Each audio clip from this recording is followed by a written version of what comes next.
On va chanter. Tutaimba. Si quelqu'un connaît les cantiques, il va chanter avec moi. Kama mtu anajua nyimbo, tutaimba pamoja. C'est en anglais. Mu Kiingereza. Go, Blessed Assurance. Blessed Assurance. Je vais essayer de chanter, je ne connais pas aussi chanter. Na mimi sijui kuimba, lakini nitajaribu kuimba.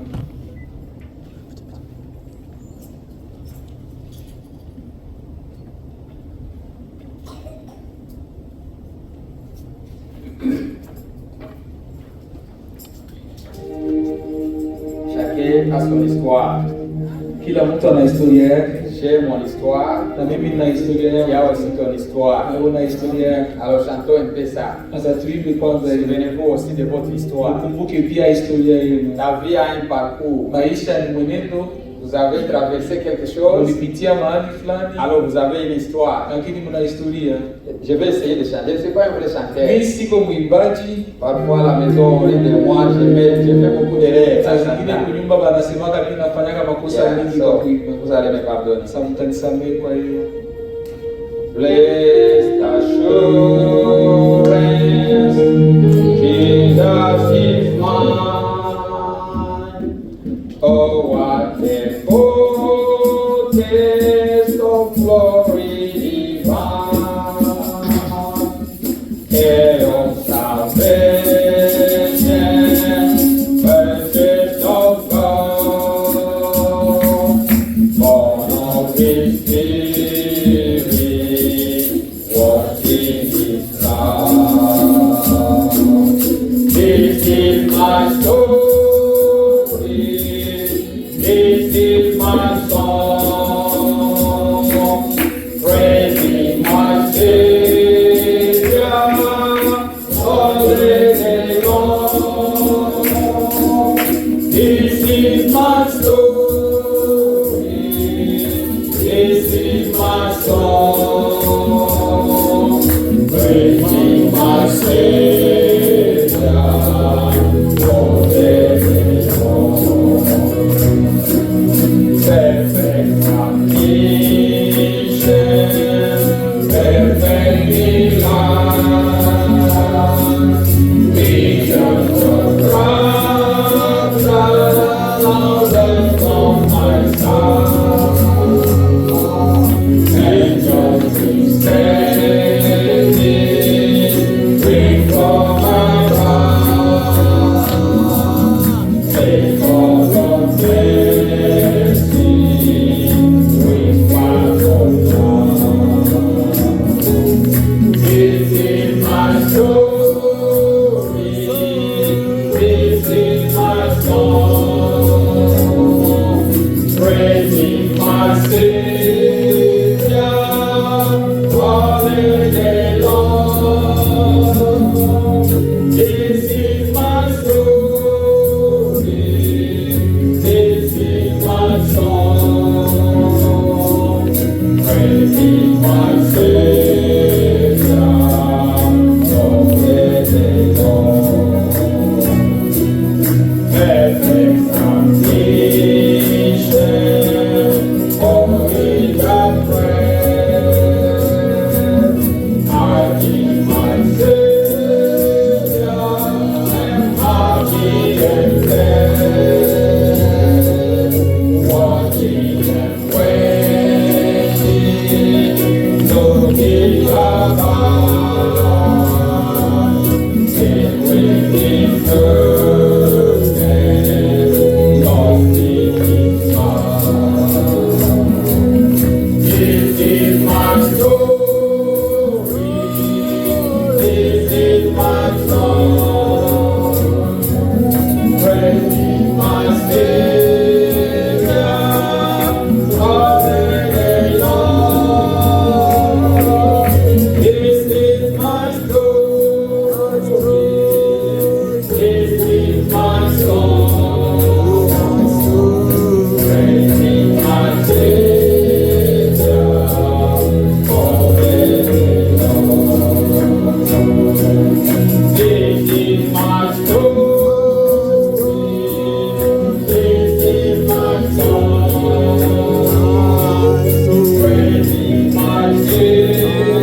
J'aime chanter. napenda kuimba, Parfois la voix me fait des saa fautes. zingine sauti inanikosea.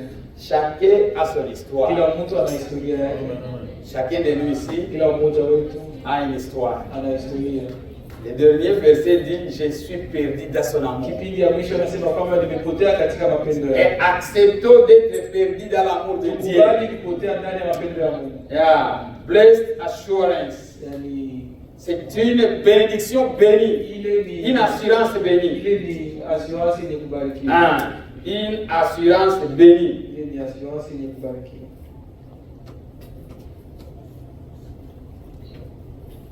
Une parfaite soumission, Ni kutii ya kutosha, vision de l'enlèvement est sur mon visage. kutii kwa ukamilifu na onyo ya kunyakuliwa iko Tu dois avoir une vision que tu dois être enlevé. Naona onyo ya kwamba utanyakuliwa. Quand une fille se prépare pour le mariage, Wakati binti anajitayarisha kwa ndoa, elle a quelque chose dans son cœur. Chaque fois, elle rêve. ana kitu ndani ya roho yake, kila mara analota.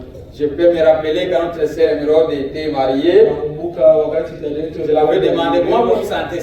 ningemuuliza anajisikia. Parfois, je sens comme les jours n'avancent pas. Nasikia kama vile masiku yaziendelea. Ah, si c'est bien. Sema ndio. L'épouse de Christ aussi Bibi harusi wa Kristo doit se sentir comme si les jours tardent. anasikia kama vile Avec qu'il puisse aller se reposer. ili aende na kupumzika. Si cela ne brûle pas dans votre Kama cœur, ile haiwaki ndani ya moyo wako, quelque chose est faux. kuna kitu ambayo sio ya kweli. Oh, ouais. Nos cœurs doivent brûler pour le venir du Seigneur. Roho zetu zinapasha kuwa na moto kwa kurudi. Tous les biens que nous avons, nous allons les laisser. Vyote vile tuko navyo Les maisons que nous avons achetées tuliuza vont rester. zitabaki. Des belles voitures que nous roulons vont Magari rester. tunatembeza zitabaki. De l'argent que nous avons en banque vont Pesa rester. iko nazo katika benki zitabaki. Même les habits que vous avez dans vos valises Hata vont mavazi rester. yenye unachunga ndani ya nyumba zitabaki. C'est seulement ton Ni cœur, roho yako ton âme na nafsi qui va yako partir. ndio zitaenda. Alors si tu n'es pas changé aujourd'hui, Sasa kama ukubadilika si leo, ton cœur ne bat pas pour cet kama avènement, roho yako haipigi kwa kurudi kwake, quelque chose est faux. kuna kitu ambayo sio ya kweli. Notre cœur doit battre Roho inapasha piga pour sa venue, kwa kujua pour kurudi qu'il vienne nous prendre. ili aje na kutubeba. Nous avons besoin de l'enlèvement. Tunahitaji kunyakuliwa. On est fatigué. Tumechoka. Le monde est bouleversé. Dunia imechanganyikiwa. Si vous écoutez le langage politique du monde, Ukisikia vyenye watu waongozi wa dunia vous wanasema, saurez que nous n'avons plus assez de temps. sur cette utaona terre. kweli ya kwamba hatuna tena muda mingi hapa duniani. Imagine comme président Poutine. Mufikiri mtu kama president Il dit je vais larguer des bombes atomiques. anasema kwamba nitawatumia mabomu za Il a dit anasema mes armes silaha sont zangu incontestables. silaha zangu haziwezi Je vais kugamishwa les kamwe. larguer jusqu'aux États-Unis. Nitapiga mpaka C'est Marekani. dans ses bouches. Ile ni yeye amesema hivyo.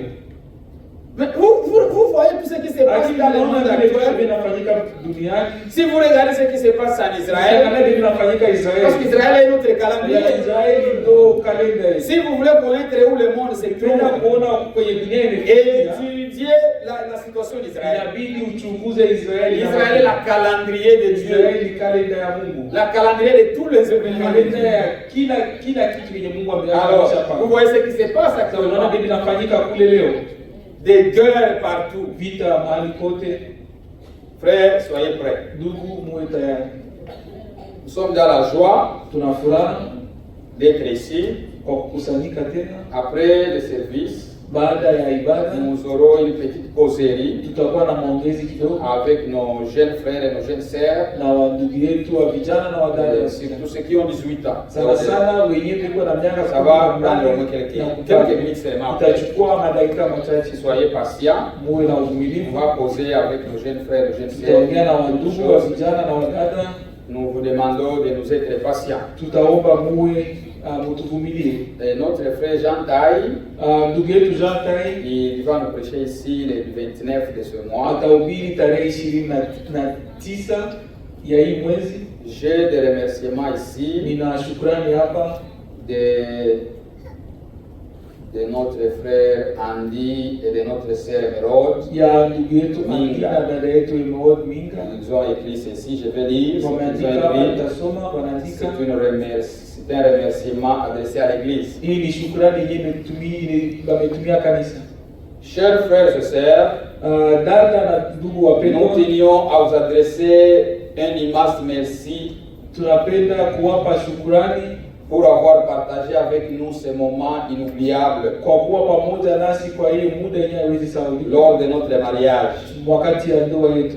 Votre présence Uwepo wenu a été un véritable honneur ulikuwa ni heshima kubwa et un véritable cadeau pour nous. na ilikuwa ni kado kubwa kwetu. Nous sommes également profondément touchés Tumegusiwa sana na hiyo tena, par les présents que vous avez pris le temps d'apporter. tumegusiwa tena na ile makado yenyewe mlituletea.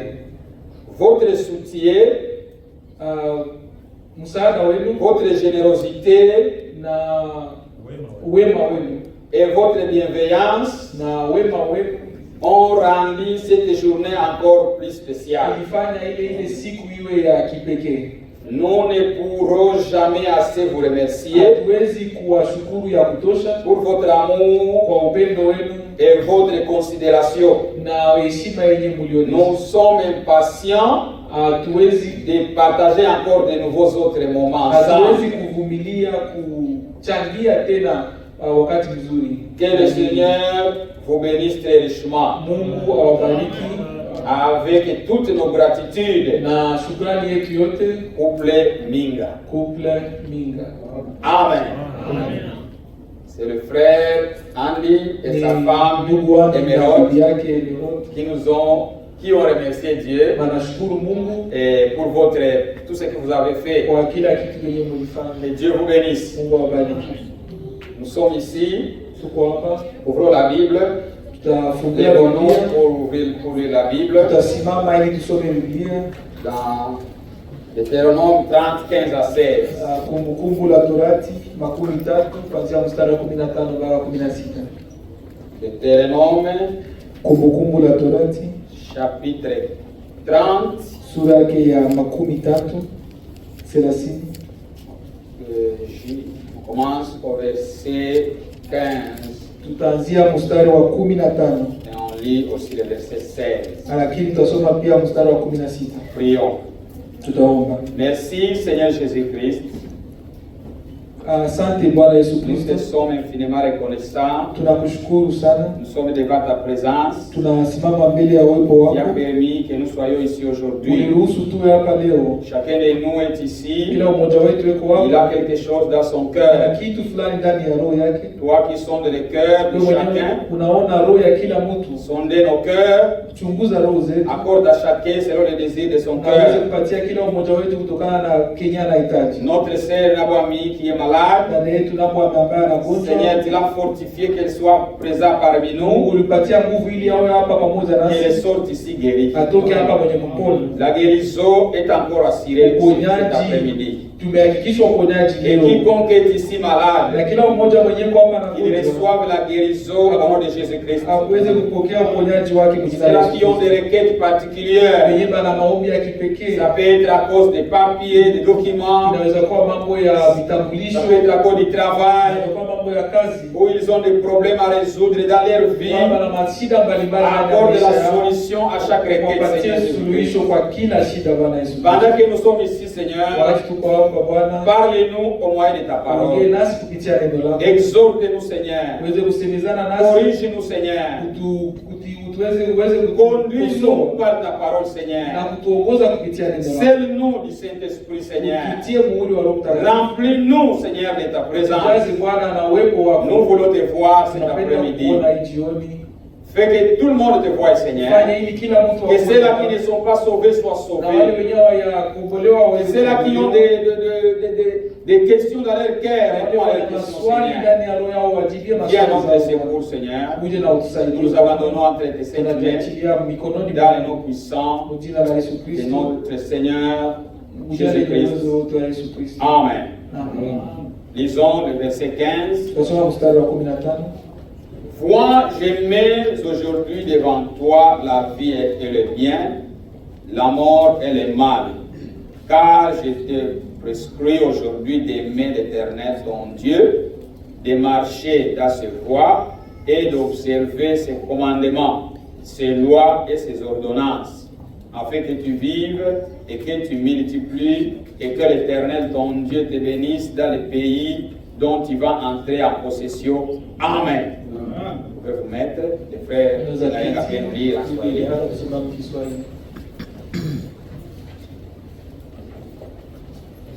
Kumbukumbu la Torati 30:15. Angalia, nimekuwekea leo mbele yako uzima na mema na mauti na mabaya. Kwa hivi nikuagizavyo leo kumpenda Bwana Mungu wako, kuenenda katika njia zake na kushika maagizo yake na amri zake na hukumu zake, upate kuwa hai na kuongezeka. Bwana Mungu wako apate kubarikia katika nchi uingiayo kuimiliki. Amen. Que Dieu nous bénisse. Nous voulons parler sur les repas du Seigneur. Les repas du Seigneur. Ou la communion.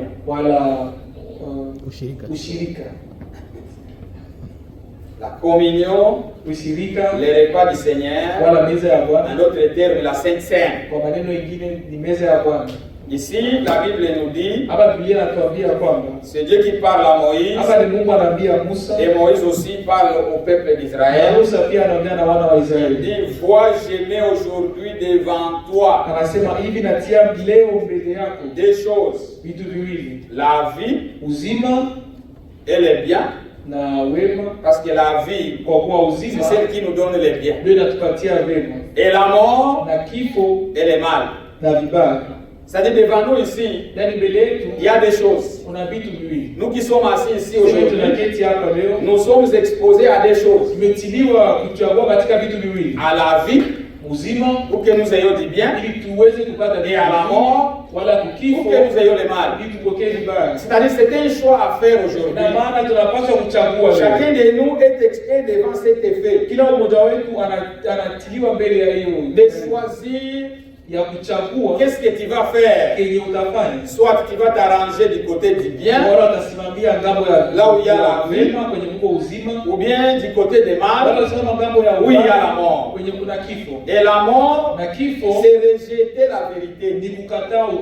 Quiconque refuse d'accepter la vérité, il se range du côté de la mort.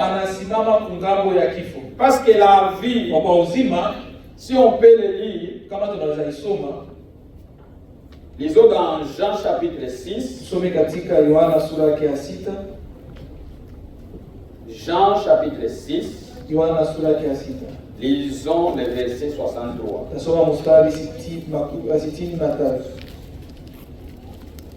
Jean chapitre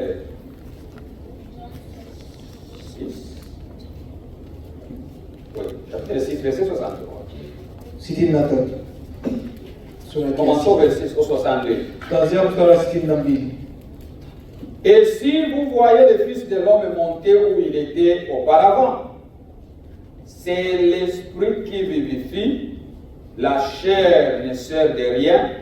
Les paroles que je vous ai dites sont esprit et vie. Amen. Mes frères. Itakuwaje basi umwonapo mwana wa Adamu akipaa huko alikokuwako kwanza? Roho ndiyo itiayo uzima, mwili haufai kitu. Maneno hayo niliyowaambia ni roho, tena ni uzima. Amen. C'est-à-dire pour que vous soyez là où il y a la vie, vous devez avoir la parole de vie. La parole de vie côté de la vie. Alors arrangeons-nous du côté de la vie en obéissant à la parole. Car je te prescris aujourd'hui d'aimer l'Éternel ton Dieu. C'est Moïse qui parle aux enfants d'Israël. Il les a donné des prescriptions. Comme si vous partez auprès du médecin. Il va vous prescrire les médicaments. madawa. Et le médecin de Dieu, Na daktari wa Mungu Moïse, Musa donne une prescription anaandika agizo aux enfants kwa d'Israël. wana wa Israeli. Cette prescription est pour nous aujourd'hui. Ile agizo ni yetu pia Quelle leo. est cette prescription? Ile agizo inasema nini? Amen. Même si vous êtes calme, c'est Hata bien. kama mko kimya ni vyema. On descend. Tunashuka kidogo. La prescription Agizo est celle-ci. ni hii. Aimer Dieu, Mpende Mungu l'Éternel ton Dieu, wa milele Mungu wewe de marcher dans ses voies. na utembee katika njia zake. Pas dans tes voies, Sio katika njia de zako wewe. marcher dans les voies de Anatembea Dieu. katika njia za Bwana. Dieu a ses voies. Bwana na Mungu ana njia zake. Parce que la Bible nous dit Kwa Biblia inatuambia qu'il y a des voies qui paraissent bonnes devant un homme. kuna njia ambazo zinaonekana ni Mais vizuri la mbele ya fin Mungu, de ces voies-là, lakini mwisho ya hizo marchez-y. kutembea njia za Mungu, Marchez dans les voies de Dieu. kutembea katika njia C'est-à-dire, za si vous aimez Dieu, Mungu. Maana kama unapenda Mungu, vous allez marcher dans ses voies. utatembea kutokana na njia yake. Vous allez marcher selon ce que lui veut. Utatembea kutokana na venye anapenda. Et d'observer ses commandements. Na kutii maamri zake. Hein. Quand nous marchons dans les voies de Dieu, Wakati unatembea premièrement, nous allons njia aimer, zake, utampenda. de marcher dans ses Pili voies, utatembea njia yake. pour observer. Na tatu utatii. C'est-à-dire l'observance. Kwa yani kutii. C'est la série que ça, c'est ça. Ça, c'est un ordre. Hii na hii iko kwenye utaratibu. Observer ses voies. Yani unachunguza njia za Mungu. Amen. Observer ses commandements, Unachunguza agizo zake, ses lois sheria yake et ses ordonnances. na agizo yake na maagizo yake. Pourquoi? Kwa nini? Afin que tu vives. Ili uweze kuishi. Mon frère, ma soeur, Yangu dada yangu, tu ne peux pas être dans la vie hauwezi kuwa katika si uzima tu n'aimes pas Dieu. kama haupendi Mungu. Mon frère, Ndugu yangu, pour que vous vous arrangez du côté où il y a la vie, ili usimame kungambo ya uzima, vous devez aimer Dieu, unapaswa kwanza kupenda Mungu. vous devez l'obéir, Unapaswa mtii vous devez observer ce qu'il a na dit. unapaswa pia kutii vile alisema. C'est à ce moment-là Ni kwa que hiyo vous serez dans la vie, vous aurez la vie utapokea uzima et vous allez vous multiplier. na utaongezeka. Dieu n'aime pas l'addition. Yani Mungu apendaki, Dieu aime la Mungu multiplication. apendaki kupunguza, anapendaka kuongeza, Il anapenda kuzidisha, la multiplication. anapenda kuzidisha.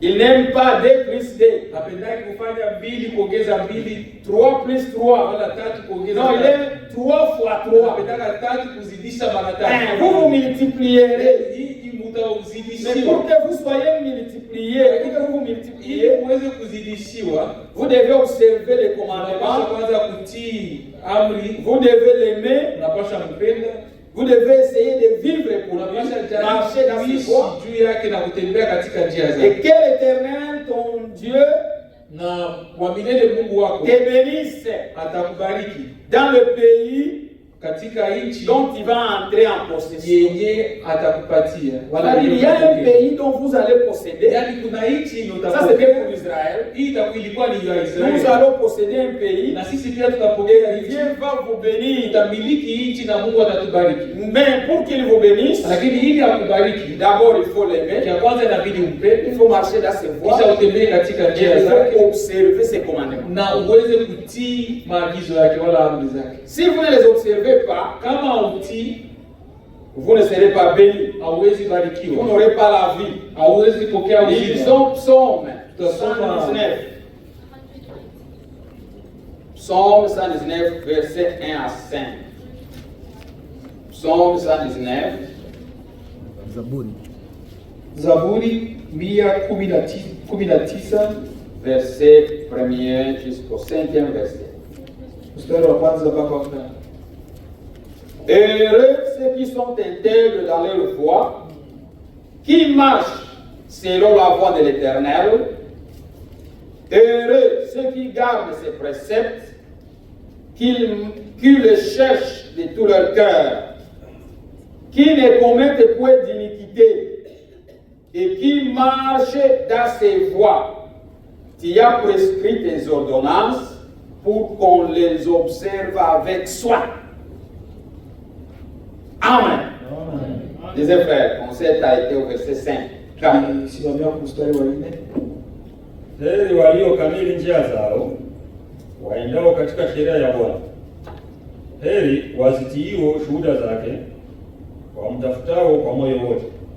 Na hawakutenda ubatili, wamekwenda katika njia zake. Wewe umetuamuru mausia yako, ili sisi tuyatii sana. Amen. Amen. Le verset 4 ici est très important. Dieu nous a donné des ordonnances. Il nous a donné des lois, des commandements. Il veut que nous puissions les observer avec soin.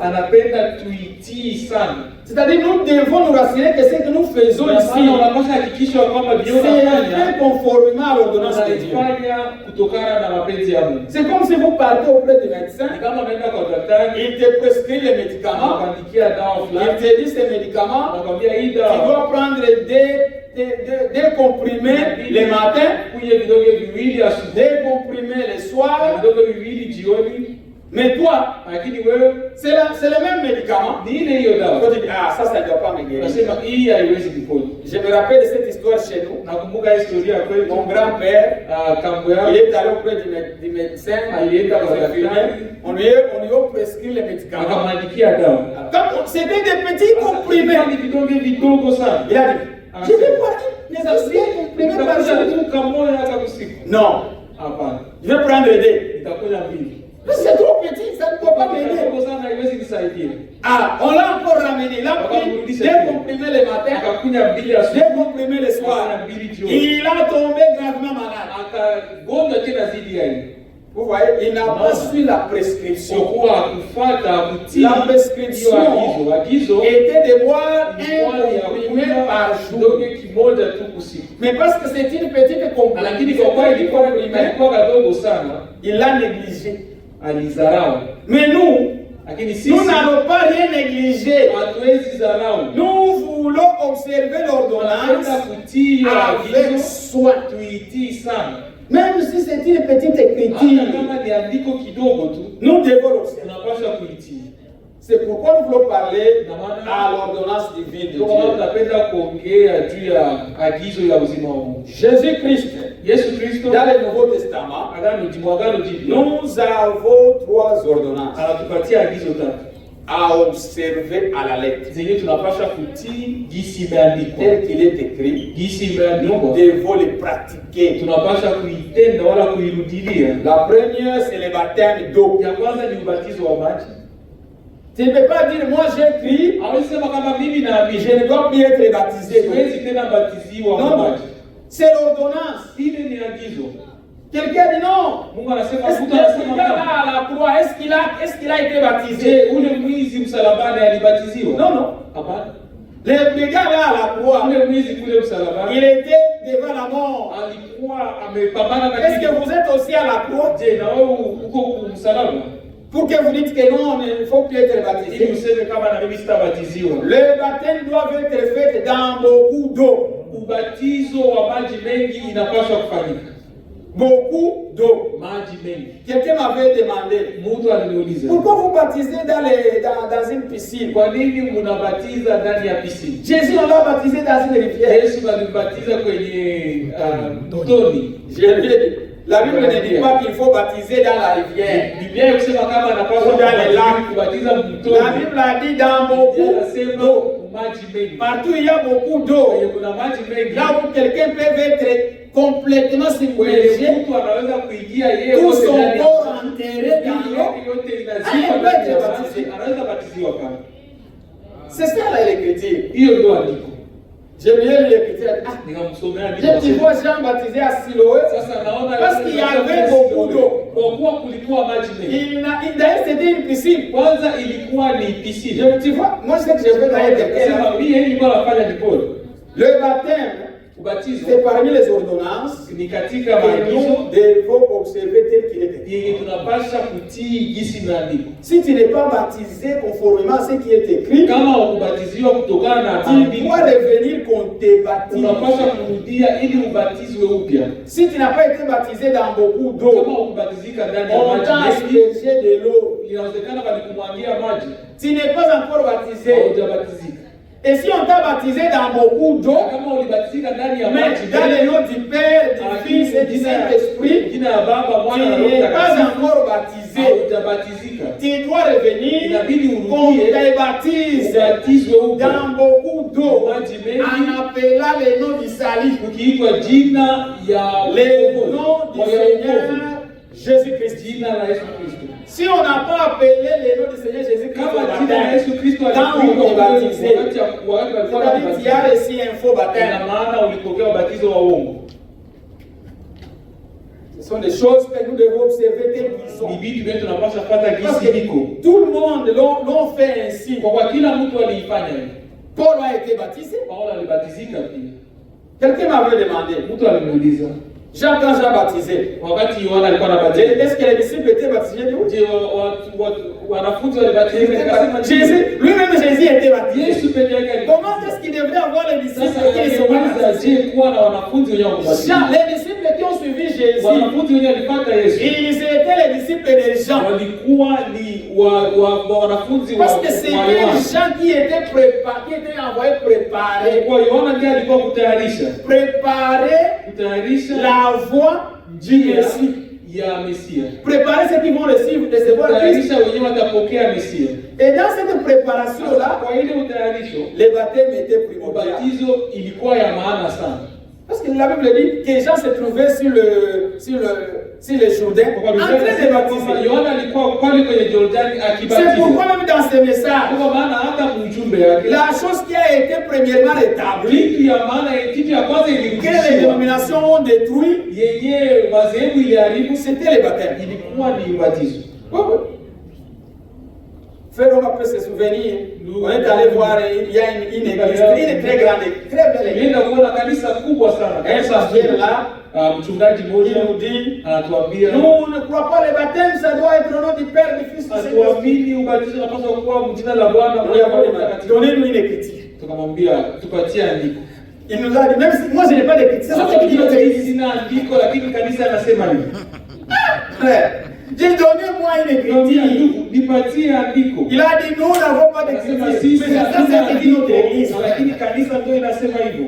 Nous n'avons pas ce que dit notre église. Sisi hatuna kenye kanisa inasema. Et vous, mes sœurs, Na nyinyi wadada, si vous partez là, mkienda mahali fulani, moi je ne porte pas mes pantalons mimi sivalaki mapatano. parce que notre église nous défend. Kwa kuwa kanisa inatukataza.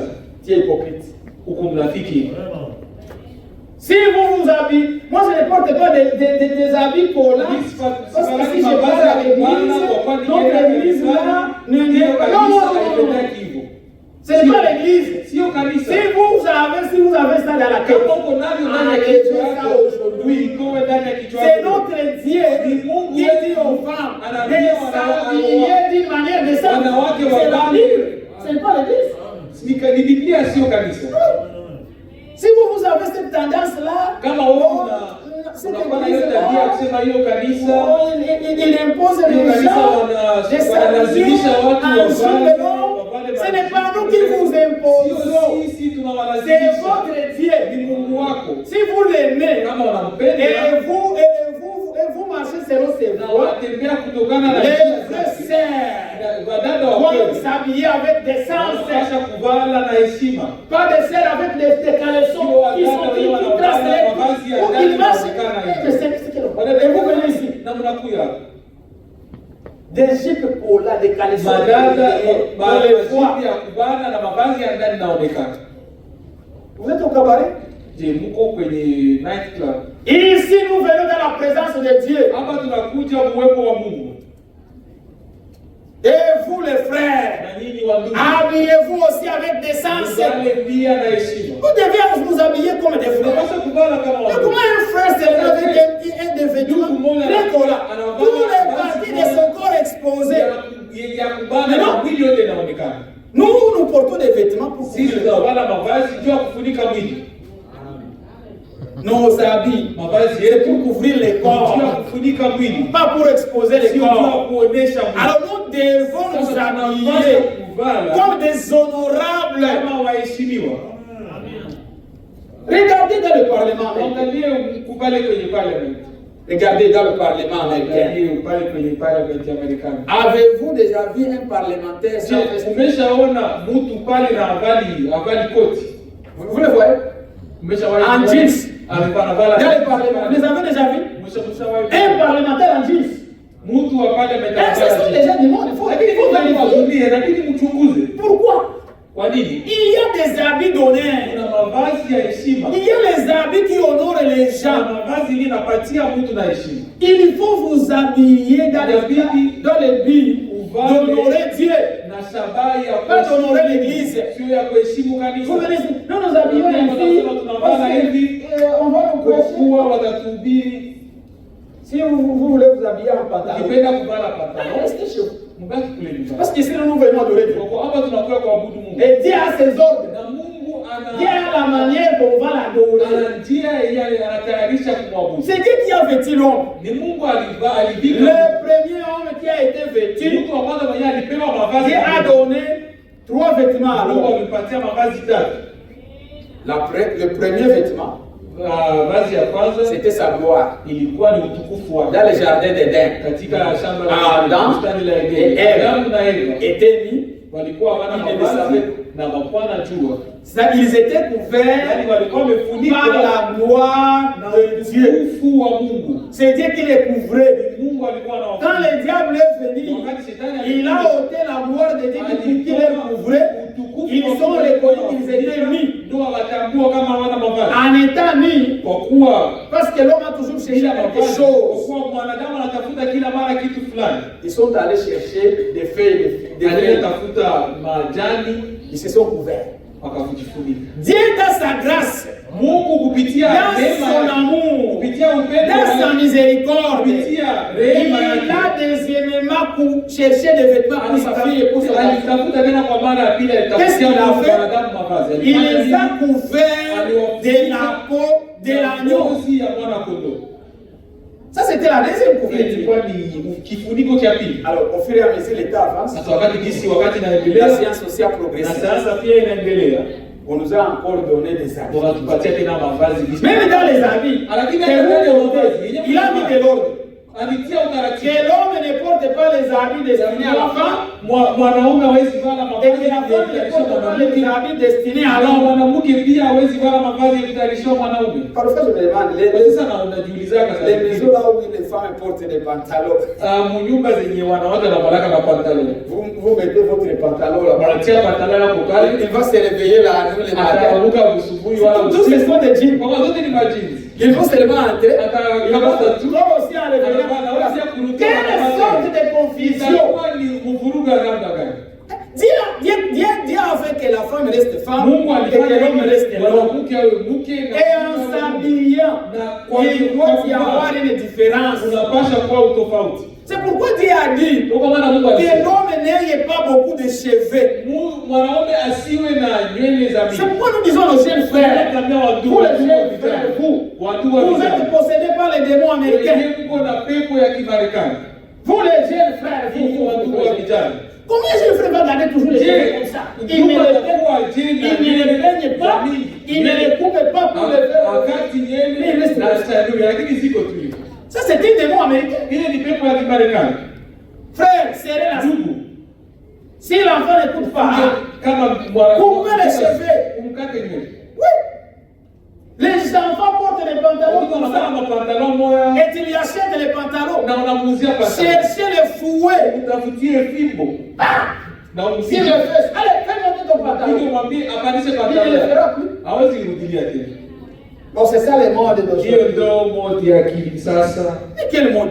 Ile ni Nous marchons dans les anciennes voies. sisi tunatembea kwenye njia za kale. Les anciennes voies. Tunatembea kwenye njia za kale. Cherchez les Biblia anciennes inasema voies. mtafute Et njia za marchez. kale na mtembee kwenye hizo.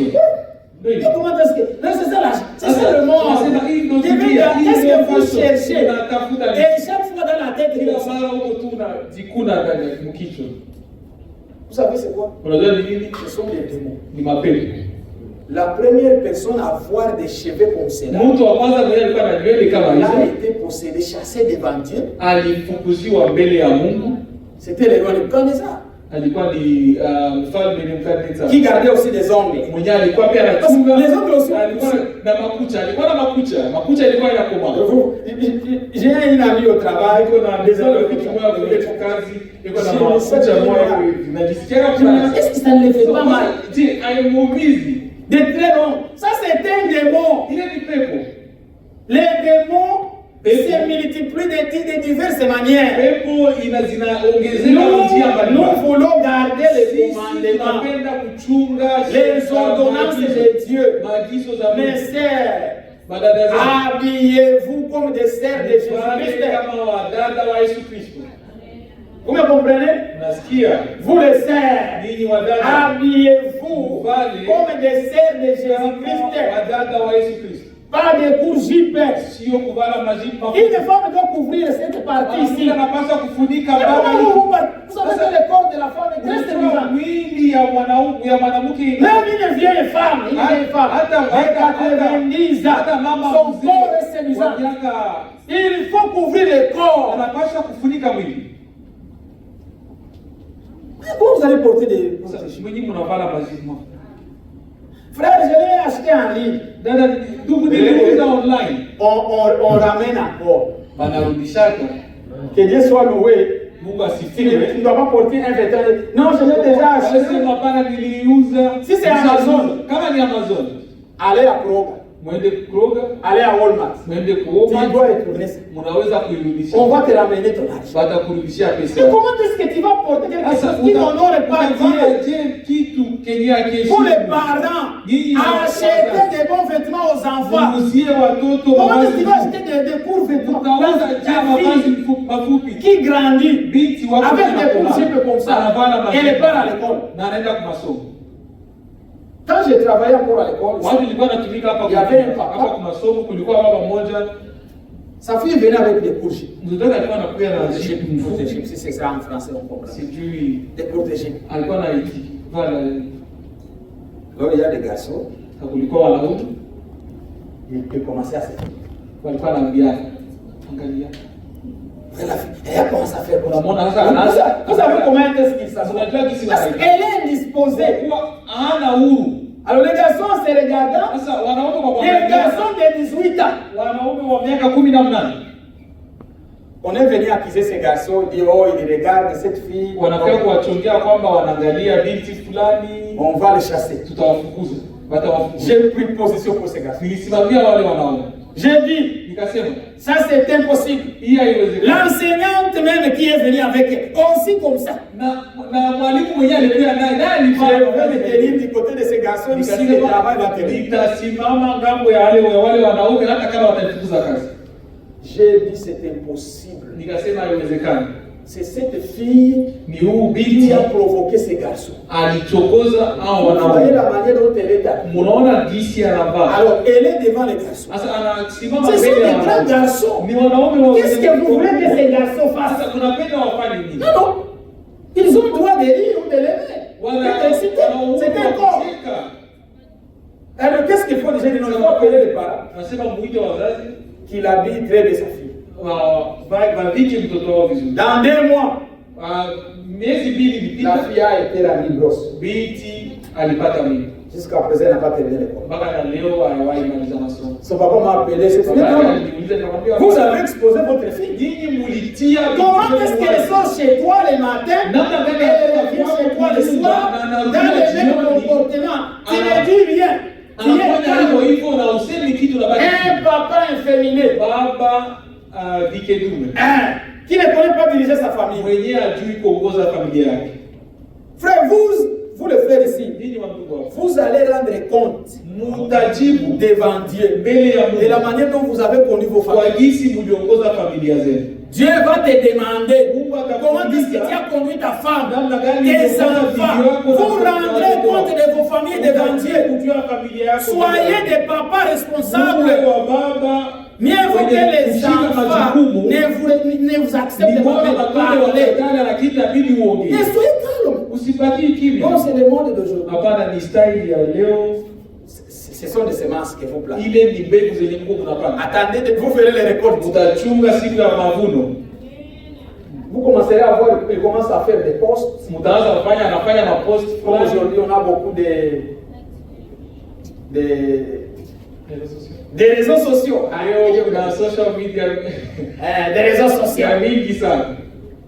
Vous savez que les Américains n'utilisent pas WhatsApp. Les enfants américains, les WhatsApp c'est pour les Africains. Vous qui avez déjà appelé chez vous. Ils ont les Instagram. Il y a les TikTok. Quand on disait qu'on va le fermer, j'ai dit en Australie, ils ont fermé ça. Ils ont fermé certains websites pour les enfants. Nos enfants sont détruits aujourd'hui à cause des électroniques. Mais comment, mes frères, mes sœurs, il faut bien penser au cadeau de donner aux enfants. Un enfant de 10 ans, il lui achète les smartphones de 10 ans. Pour les sœurs, pour les frères. Non, mon enfant, il faut que je suis pas là. Un enfant de 10 ans avec les smartphones. Qu'est-ce que vous cherchez? Vous voulez que cet enfant puisse entrer dans ce qui est dans le téléphone? Et la Bible nous dit, l'enfant dès sa naissance, il est né avec la folie. Il y a de la folie dans la tête de l'enfant. Alors vous l'exposez tout au bas âge. Avec les téléphones, vous lui achetez ça. Bon, faites ça. Vous allez récolter. Ne passez pas un bon moment. Chaque chose a son temps. Ne précipitez pas. Pourquoi vous ne donnez pas aux enfants les couteaux? Donnez le couteau à ton enfant de 8 ans. Pourquoi? Il y a un monsieur ici chez nous, il est en prison aujourd'hui. Il avait acheté un fils au birthday. Birthday. Gift. Gagne. L'enfant dit merci papa. Qu'est-ce qu'il faut ça? Ça c'était un outil. Il est allé à l'école, il a fait le shoot. Il a tué déjà à l'école. Papa et maman aujourd'hui, je ne veux pas les sont en prison. J'ai dit, si c'était moi, j'allais libérer cet enfant et incarcérer les parents. L'enfant ne connaît rien. Ce sont les parents qui ont grandi. La délinquance parentale. Ce sont des parents qui sont des délinquants. Des enfants. Oh, l'enfant ne m'écoute pas. Non, c'est toi qui n'écoutes pas. Tu n'as pas écouté Dieu. Tu ne suis pas les ordonnances de Dieu. Tu as été mal éduqué. C'est pourquoi tu éduques mal. Chacun donne ce qu'il a. Ah, que Dieu obéisse. Je crois que ça entre. Et ça pénètre. Même si les gens ne reviennent pas la semaine prochaine, nous prêchons comme si on n'a plus d'autres étapes. Nous parlons ce qui vient. Peu importe ce que ça va produire. Aussi longtemps que c'est la vérité. Et il va toujours produire des fruits de la vérité. Amen. C'est pourquoi nous avons ces trois ordonnances. Le baptême d'eau, la communion, ou bien la Sainte Seine, le repas du Seigneur. Nous devons le faire tel qu'il est écrit. Et la troisième, c'est le lavage des pieds. Quelqu'un m'a dit non, ce n'est pas vrai qu'on se lave les pieds. Sio vema tuoshane miguu. Un pasteur. Mchungaji. Non, je est-ce que tu peux lire la Bible? Nikamwambia, je, unasoma Biblia? Anasema ndio. Oui, moi je l'ai la chaîne, non. Anasema ndio, unasoma. Nikamwambia hapana, usoma Biblia. Je lui ai lu Jean. Nikamsomea Yohana. Faisons un peu une petite anticipation. Tuweze kufikiri kitu fulani, kufikiria kitu fulani. Tangulie twende mbele kwanza kidogo. Sautons les étapes. Turuke kwanza kidogo. Lisons Jean chapitre 13. Turuke twende Yohana sura ya ici le lavage des pieds, c'est obligatoire. C'est pourquoi nous disons aux gens, ils n'ont jamais participé à la communion du Seigneur.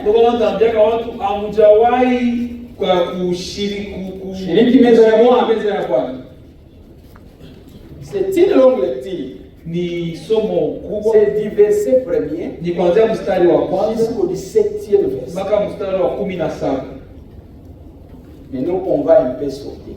Lakini sisi tutaruka kidogo.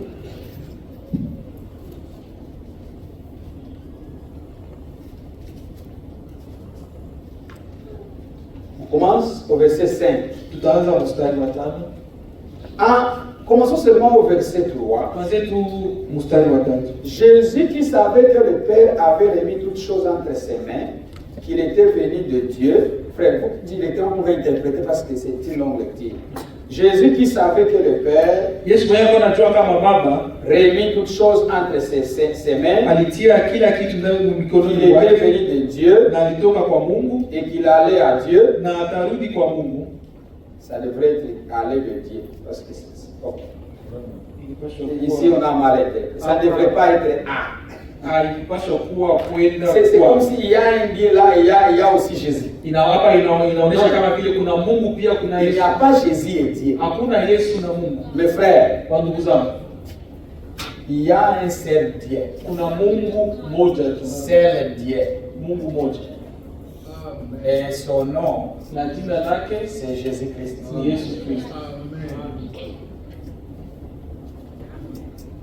Ils ont d'abord ça. C'est parce qu'il s'appelle. Ils ont 1er Jean.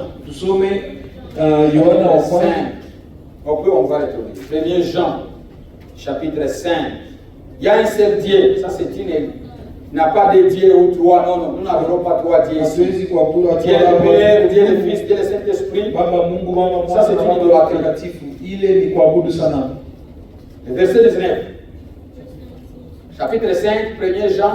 Yohana wa kwanza sura ya 5 mstari wa 19 mpaka 21. Nous savons que nous sommes des dieux. Tunajua kama tuko wa Mungu. Et que le monde entier est sous la puissance du mal. Na kwamba dunia iko chini ya uwezo wa ubaya. Nous savons aussi que tunajua pia kwamba le Fils de Dieu, mwana wa Mungu, est venu. Alikuja. C'est qui le Fils de Dieu? Mwana wa Mungu ni nani? Jésus-Christ. Ni Yesu Kristo. Et qu'il nous a donné l'intelligence pour connaître les véritables. Na alitupatia akili ya kujua ukweli. Kujua aliye kweli. Et nous sommes dans les véritables. Nous sommes na tuko ndani ya ule wa kweli. À son Fils, kwa mwana wake Jésus-Christ. Yesu Kristo.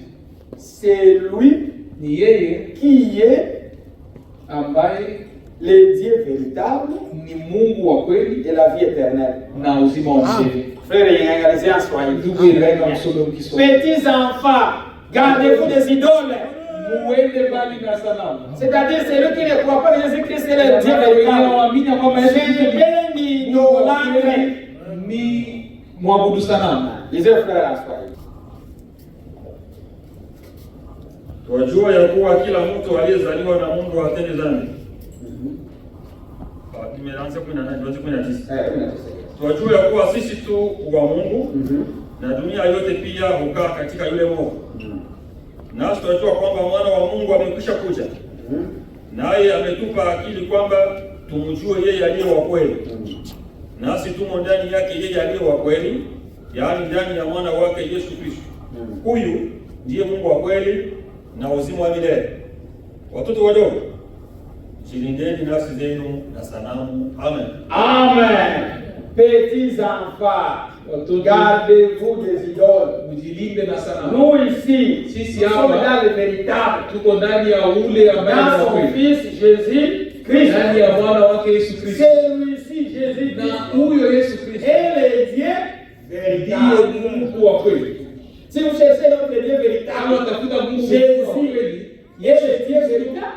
ni Mungu wa Et kweli. la vie éternelle. Na ni Pour uzima wa avoir la vie milele. éternelle, Ili upokee il uzima faut wa être dans milele, le véritable. inabidi uwe ndani ya ule ambaye ni wa kweli. C'est le Fils de Ule Dieu. wa kweli ni Qui est nani? le Ni mwana Fils wa de Dieu? Mungu. C'est Mwana wa Jésus Mungu ni Christ. nani? Ni Yesu Qui est le Kristo. Dieu véritable. Sasa Mungu wa kweli ni nani? C'est pourquoi nous adorons Dieu. Ndio kwa maana tunaabudu Mungu Son nom c'est Jésus-Christ. na jina lake ni Yesu Kristo. Amen.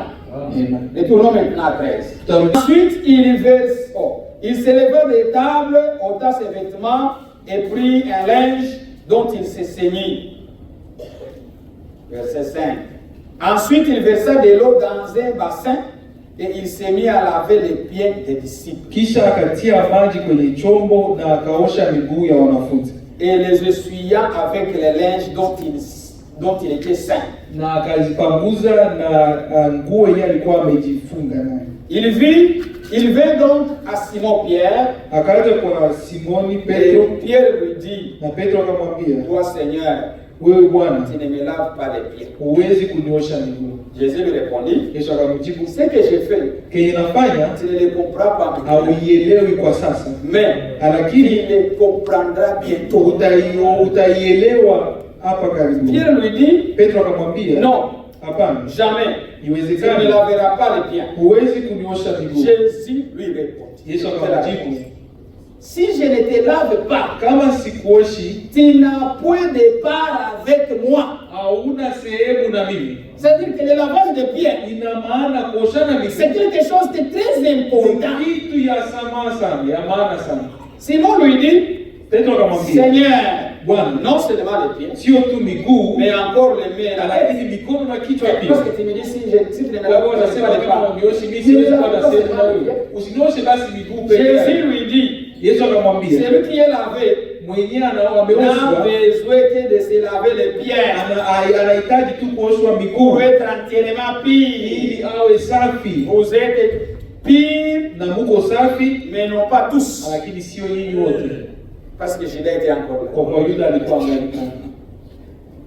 Car il connaissait celui qui le livrait. Kwa kuwa alikuwa anajua mwenyewe atamuuzisha. C'est pourquoi il dit, Ndio kwa maana alisema on n'est pas tous payés. sio nyinyi, sio Après qu'il leur eut lavé les pieds baada ya kuwaosha miguu et qu'il eut pris ses vêtements, na alikamata il mavazi s'est yake, mis à table. walikaa kwenye meza na akawaambia, Comprenez-vous ce que je vous ai fait? je, mumeelewa kenye nafanya? C'est Jésus qui pose aux disciples. Hapa ni Yesu Parce que vous anauliza, avez Yesu compris ce anauliza que j'ai swali. fait. Anamwambia, je, mnauliza kenye Verset nafanya? 13. Kenye nafanya? Sura 15. Vous m'appelez maître et seigneur. Mnaniita Mwalimu na Bwana. mwalimu na Bwana. Vous dites bien. Mnasema Ah, wema je le suis. kwa kuwa niko. Ah, le Seigneur c'est Jésus. Wow. Il a déclaré. Mwalimu Bwana, Bwana ni Yesu. Bwana Mungu, le Bwana là, Ule Bwana c'est le ni Jésus. Yesu Kristo. Il est le maître. Ni yeye ndo mwalimu. Si donc je vous ai lavé les pieds, Kama nimeosha miguu, moi le Seigneur est le maître. mimi Bwana na mwalimu. Vous devez, ça c'est une obligation. Vous devez aussi Unapasha pia vous laver les pieds kuoshana miguu les uns aux autres. wamoja na wengine. Vous devez Munapasha laver les pieds kuoshana les miguu uns wamoja les autres. Il n'a na pas dit wengine. vous pouvez. Akusema Non, munaweza, non, vous connaissez le français. unajua Kifaransa, C'est devoir, c'est ni une kupashwa, obligation. ni lazima, You must. ni lazima, unapasha. Mais les pentecôtistes ne le font pas. Lakini Wapentekoste hawaifanyi. Cette recommandation, Hii agizo iko hapo.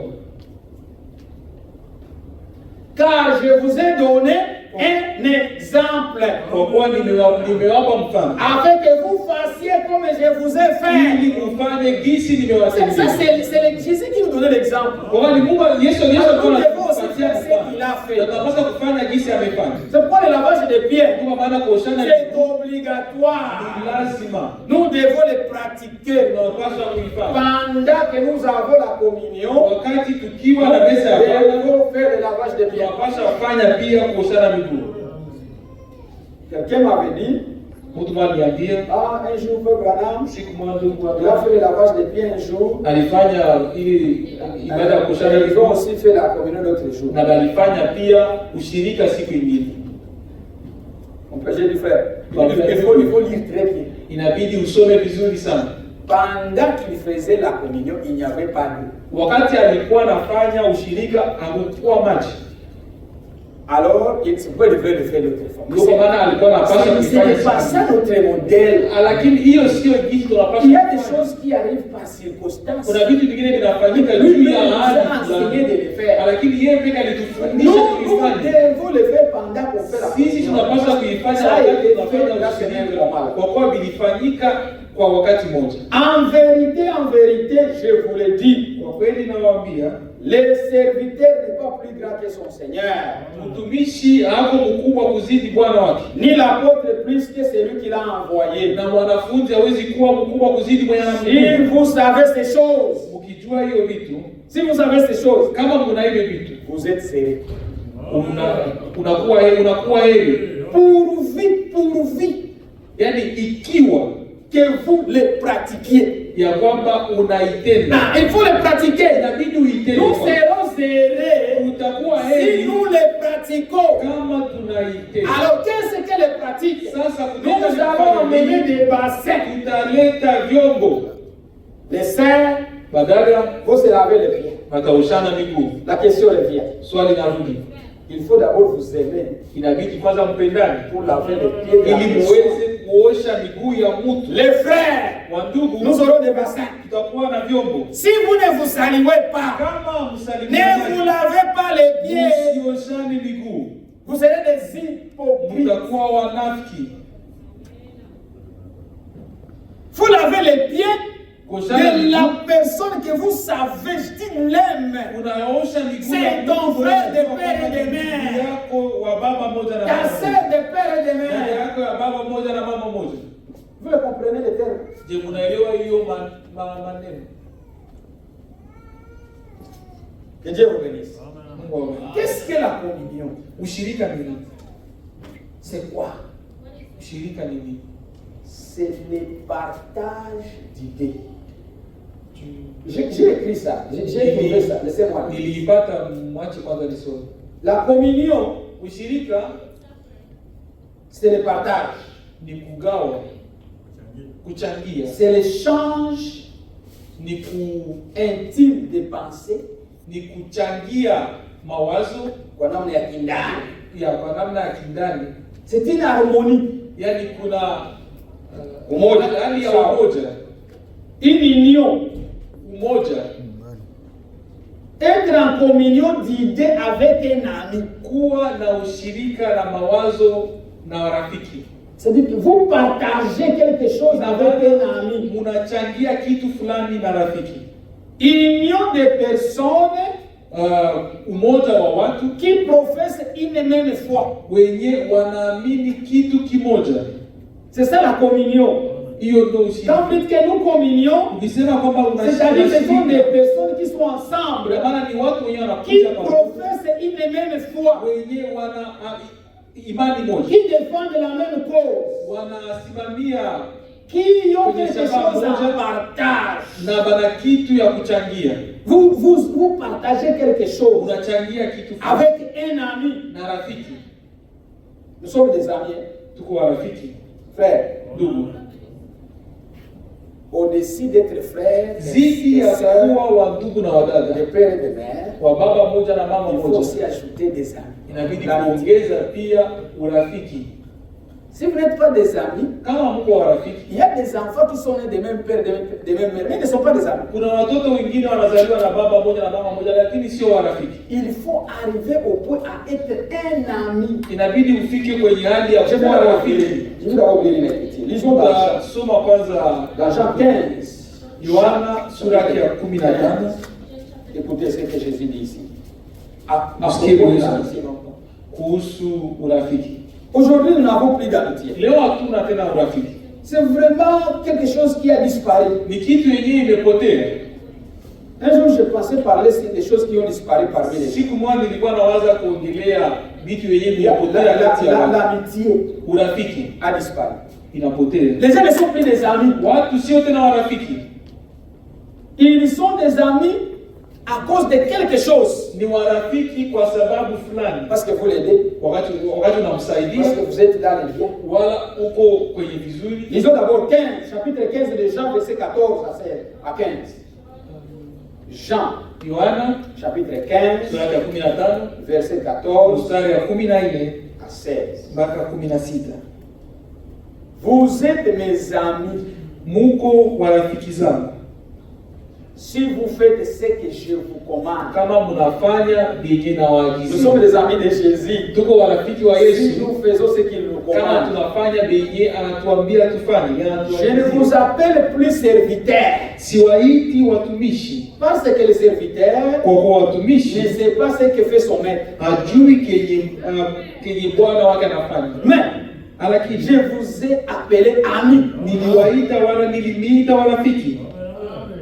Je vous ai appelé amis. Niliwaita warafiki Parce que kwa kuwa je vous ai fait connaître tout ce que j'ai appris de mon Père. niliwajulisha vyote vyenye nilisoma kutoka kwa baba yangu. Ce n'est pas vous qui m'avez choisi. Sio nyinyi Vous mlinichagua lirez le reste.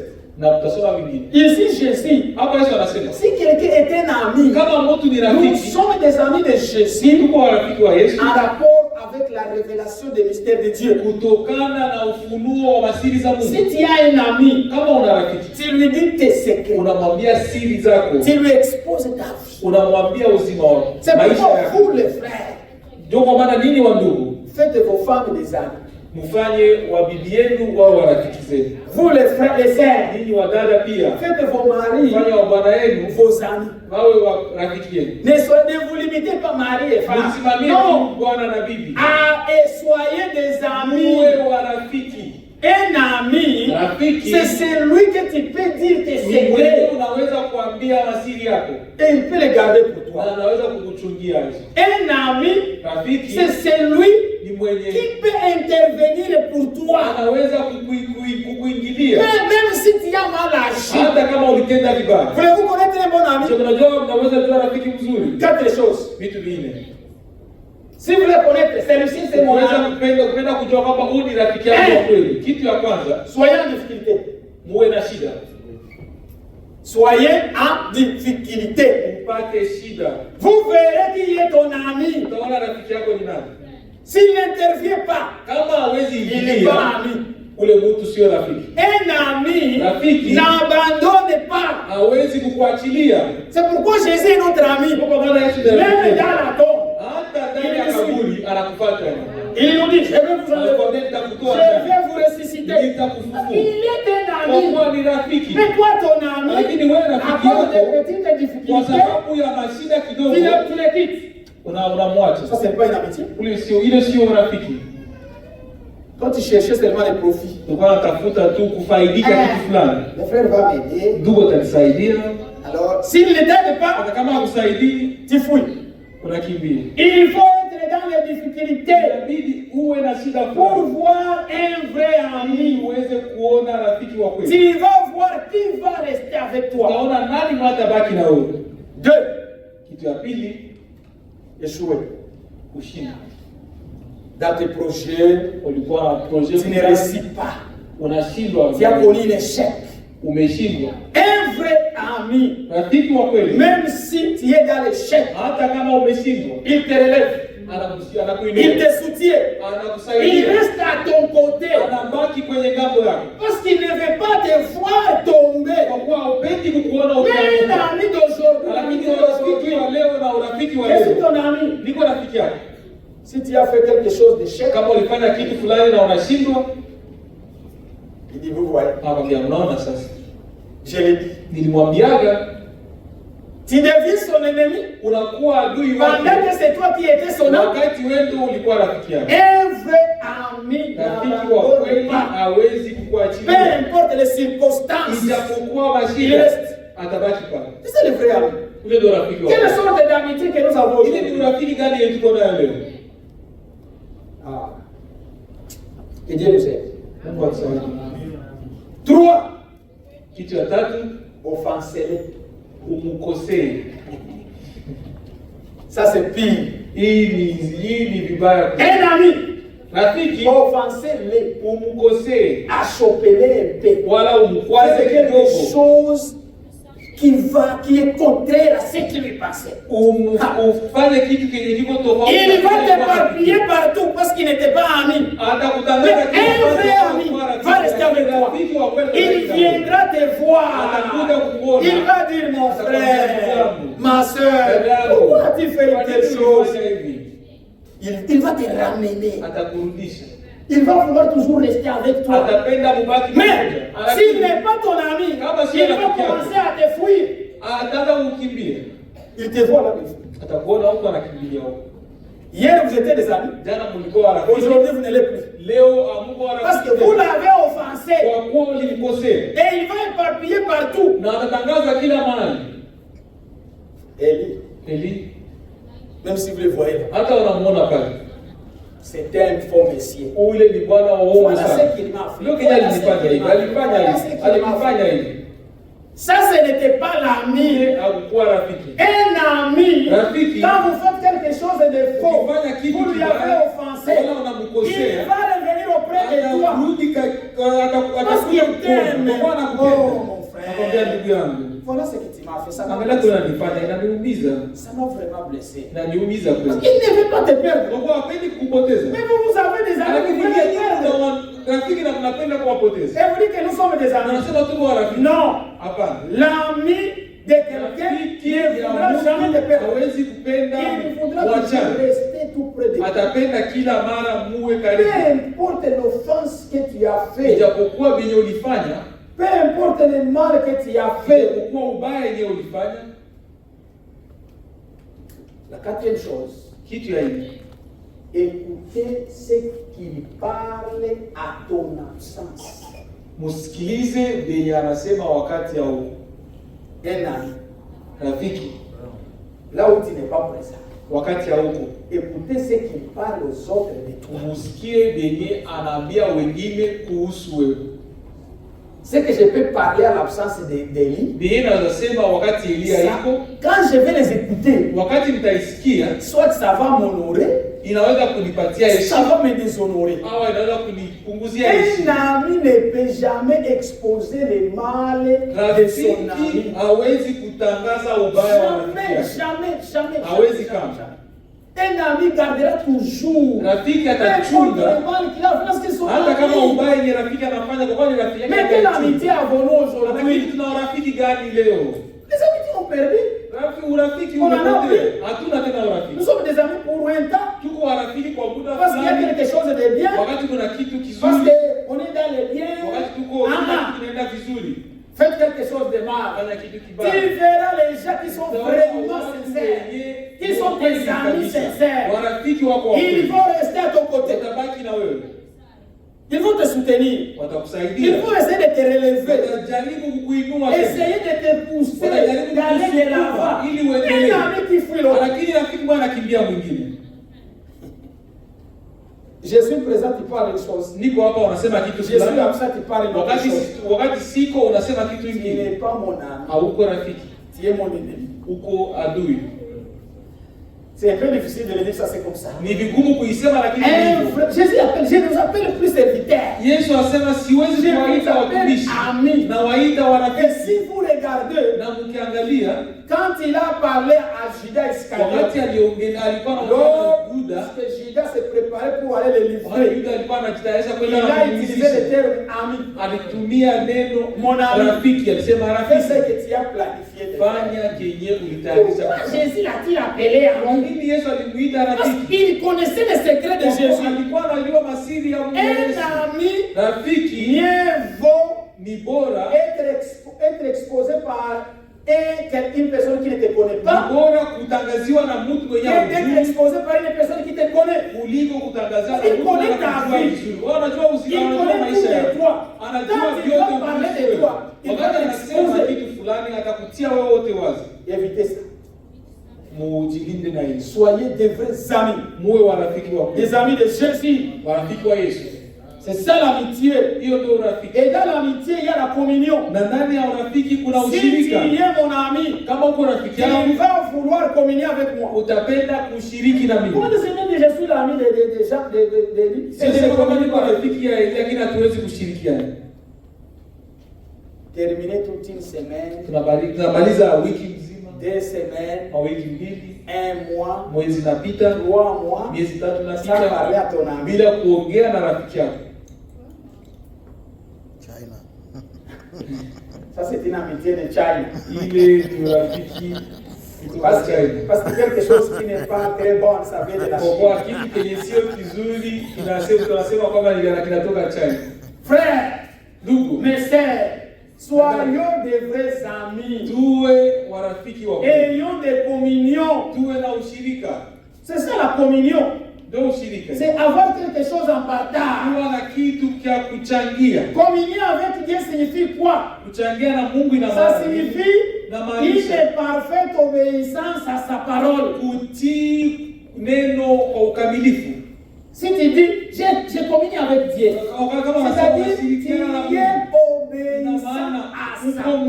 mtiifu kwa neno lake. Si vous n'êtes pas obéissant à la parole Kama una de Jésus, mtiifu kwa vous neno la n'avez Yesu, pas de communion avec lui. hauna ushirika naye.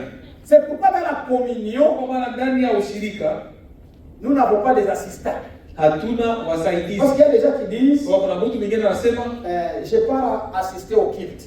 naenda tu kuibada, Ah, kuhudhuria. Dieu bénisse. Allez, soyez. Mais tu es très fort. Lakini Parfois, je demande, frère, où est-ce qu'il a appris tous ces Swahili? alijifunza Un wapi mot Swahili, un mot français, Swahili aussi l'anglais, et Dieu Kiingereza, bénisse, frère. Kiingereza, Mungu akubariki. Ils sont vraiment dans la joie, vous êtes ici. Tunafurahi kwa kuwa Tu es ici pas par hasard. uko hapa sio kwa kubahatisha, C'est un but. ni shabaha Dans fulani. l'éternité, Milele Dieu t'a vu avec moi ici. Mungu alikuona pamoja na mimi hapa. Que Dieu bénisse. Mungu awabariki. Frère, Ndugu, soyons des amis. tuwe warafiki. Nous ne sommes pas ici, je pars à l'église pour assister au culte. Naenda tu kuhudhuria kanisa. Vous savez, si vous assistez, Unajua ukienda kuhudhuria, moi je ne vais pas ici pour assister. mimi siwezi kuja hapa juu ya kuhudhuria. Moi je viens ici pour participer. Nakuja hapa juu ya kuchangia. Des verbes, vous qui avez fait la grammaire, vous Wenyewe walisoma wanajua hiyo. il y a verbe assister Kuna kuhudhuria et verbe participer. na kuchangia. Assister, Kuhudhuria c'est aider quelqu'un à faire quelque chose. unakuwa tu pale wakati mtu anafanya kitu Tu fulani, n'es pas concerné. lakini haikuhusu. Même si la chose est mal faite, Hata kama hiyo kitu inaenda mbaya, c'est sa cause. C'est à cause de lui. ni shida ya ule mtu mwenye Mais anafanya. nous, Lakini nous sisi participons. tunakuya Dans kuchangia. la communion, c'est une Ndani ya participation. ushirika ni C'est-à-dire kuchangia. prendre parti. Ina maana kuwa kipande wala C'est-à-dire sehemu. tout ce qui se fait là, Inamaanisha nini inafanyika pale ça te concerne. inakuhusu na wewe. Chantons. Tuimbe. I'm so glad Jesus set me free. Il y a seulement deux qui chantent, Kuna watu wawili tu wanaimba, les autres Assist. wengine il y a les weko kimya. assistants. Ina maana kuna wenyewe wanakuya Ele kuhudhuria participa. na wenyewe wanachangia. Participer au culte, Kuchangia quand on dit kwa ibada, chanter, tukisema nous tous tuimbe, concernés. kila mtu Même anahusika. si je ne connais pas les cantiques, Hata kama je sijui vais nyimbo, battre les mains. nitapiga mikono. Parce que je crois que Kwa ces kuwa cantiques-là naamini ya kwamba hiyo me nyimbo concernent. inanihusu. Je suis concerné Na mimi avec niko ce qui est chanté. kuhusika kwa vyenye viko vinafanyika pale. Il y a les assistants. Lakini mwenye anahudhuria, Que Dieu bénisse. Mungu awabariki. Il y a un assistant, il dit pas. Yeye hawezi sema amen. Non. Hapana. Il est en train de vérifier. Yeye anakuja tu ni Et kuona. il ne croit pas c'est âme, c'est quoi. Amini ndiye vinaosemewa ni Il nini. ne connaît pas pourquoi on a demandé à Hajui kwa nini Yeye wanasema assistant. sema amen. Yeye ni anakuja tu kuhudhuria. les participants. Lakini mwenye Il anachangia suit. Anapata. Il connaît quand on dit les amen là. Akisema C'est anasema pour amen. moi. Anajua ni Ce yangu. qui est dit là, Yeye c'est kinasema le pale. droit de tout anaamini na roho ya Mungu. Amen. Ndio maana anasema amen. C'est ça. Ndio kwa hiyo. C'est ça la communion. Hiyo ni ushirika. Nous communions avec Dieu Tunashiriki dans na les cantiques, katika nyimbo, dans la parole, katika neno, dans la prière. katika maombi pia. Les gens prient. Watu wengine wanaomba, Les autres. mwingine kwa hapa anaangalia. Un jour dans la réunion de Frère Branham, Siku moja katika ibada ya ndugu bwana, Frère a dit, fermez les yeux pour prier. ndugu anasema tufunge macho juu ya kuomba. Une femme têtue, Dada mwanamke mmoja kile hakufunga macho. parce qu'elle était assistante. Kwa kuwa alikuwa anahudhuria. Elle venait voir ce qui se passe. Alikuja tu kuona vile viko vinafanyika pale. Mais nous ne sommes pas venus voir ce qui se Lakini passe. si hatukuji juu ya Nous kuona sommes vile venus vinafanyika. prendre part Juu ya à ce kuchangia qui se passe. kwa vyenye viko vinafanyika. Il a regardé les yeux. Anaangalia. Fermez les yeux. Afunge macho. Hakufunga macho. Le prophète dit qu'elle est sortie là avec des démons. Nabii anasema alitoka pale na mapepo. Mes sœurs, Lakini mes dada, frères, kwa ndugu si zangu, vous venez ici, ukikuja hapa, ne venez pas pour assister à la réunion. usikuye juu ya kuhudhuria Venez ibada. pour prendre part à la réunion. Ili uchangie Pour kwa que vous ibada. sortez ici Ili bénis. utoke hapa mwenye kubarikiwa. Nous communions avec Dieu. Tunashirikiana na Mungu. Mungu yuko En hapa. train de nous parler, Eko anaongea en train nasi. de nous bénir, Eko en train de anatubariki. chasser les démons. Eko anafukuza mapepo. On peut chasser les démons dans une Tunaweza soeur. kufukuza mapepo Il ndani ya entre dada. dans un frère. Unaingia ndani ya ndugu. Tu étais un bon garçon. Ulikuwa mwanaume Tu quittes mzuri. ici. Unatoka Trouve la maison. hapa, unakuwa na shida nyumbani.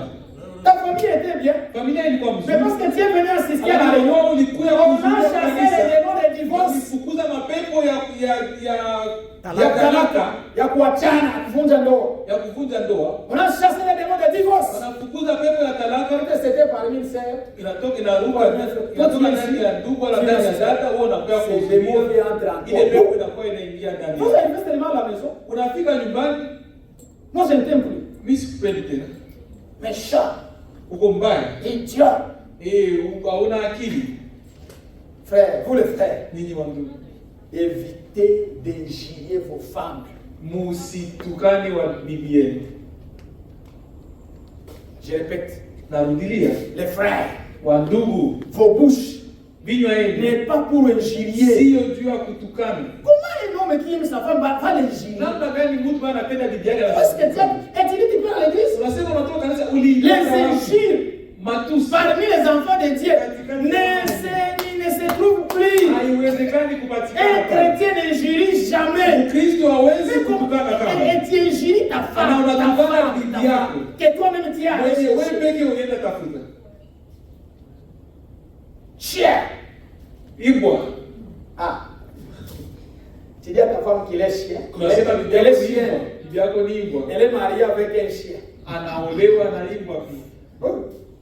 Parce que je n'ai jamais vu une vache. Kwa siwezi yote Se sijawahi marier avec un chien. ng'ombe inaoana na Si tu lui dis qu'il est chien, Ukisema elle est yeye ni chienne. ibwa, C'est-à-dire qu'elle est chienne. Femme, inamaanika tu es un chien homme. ukisema yeye ni ibwa wa kike, Une méchante unakuwa femme. ibwa. Hein, elle est mariée Yeah. par un méchant homme. Yeye inamaanisha naye aliolewa na ibwa. Évitez les injures. Usitukane. La communion. Il n'y Ushirika a pas des injures dans la communion. hakuna matusi ndani ya Quand vous communiez kushirika. avec quelqu'un, Wakati tu unashiriki ne na peux mtu pas fulani, l'injurier. hawezi mtukana. Mais comment est-ce que tu vas injurier la Sasa utatukana personne? tena namna gani mtu mwenye unapenda? Jamais. Cela montre que vous avez des démons de Inamaanisha l'injure. kuna mapepo Et ya il faut que kutukana ces démons ndani yako. vous quittent aujourd'hui. Inabidi mapepo itoke ndani yako. N'injuriez même pas vos enfants. Usitukane hata watoto. Il y a des choses, ce sont des Kuna choses vitu vingine ni élémentaires vitu ya kichini sana, que nous, vitu vyenye sisi chrétiens, on en a plus. Wakristo hatuna tena. Les chrétiens, Wakristo dans leur maison, na manyumba yao c'est un paradis. ni paradisi. Les chrétiens, Wakristo dans leur foyer, ndani ya nyumba yao il y a une cantique que les frères chantent ici. kuna nyimbo moja ndugu wanaimbaka hapa. J'aimerais que vous compreniez la profondeur. Napenda muelewe kilindi. Frère Bénin, vous vous souvenez de cette cantique-là? Unakumbuka hiyo nyimbo? Le foyer. Le foyer, c'est foyer. Dans les... chantons un peu ça. Comment ça se Sisi chante? kwanza hiyo nyimbo inaimba namna. Chantons un peu un couplet. Écoutez des mots qui sont là. Tusikie maneno. Il ne faut pas venir assister. nous venons écouter ce qui chante. Unakuja kusikia vyenye vinaimbia. Vous les choristes, vous qui nous chantez, Ninyi wenyewe il mnaimba ne wenye faut pas kwaya. chanter ce que vous ne vivez pas. Usiimbe Ne vyenye venez pas hauishi. chanter ça ici. Usikuje kuimba vitu vyenye hauishi. Si vous ne vivez pas, restez chez vous. Kama uishi ubaki nyumbani. On était sans chorale, on est Tulikuwa bila kwaya. Nous ne Na kama pouvons pas ilianza, vous chanter quelque chose hatupendi que vous ne muimbe vivez pas. vitu Non. vyenye hamwezi ishi. Vivez vos cantiques. Muishi manyimbo zenye mnaimba. Oui.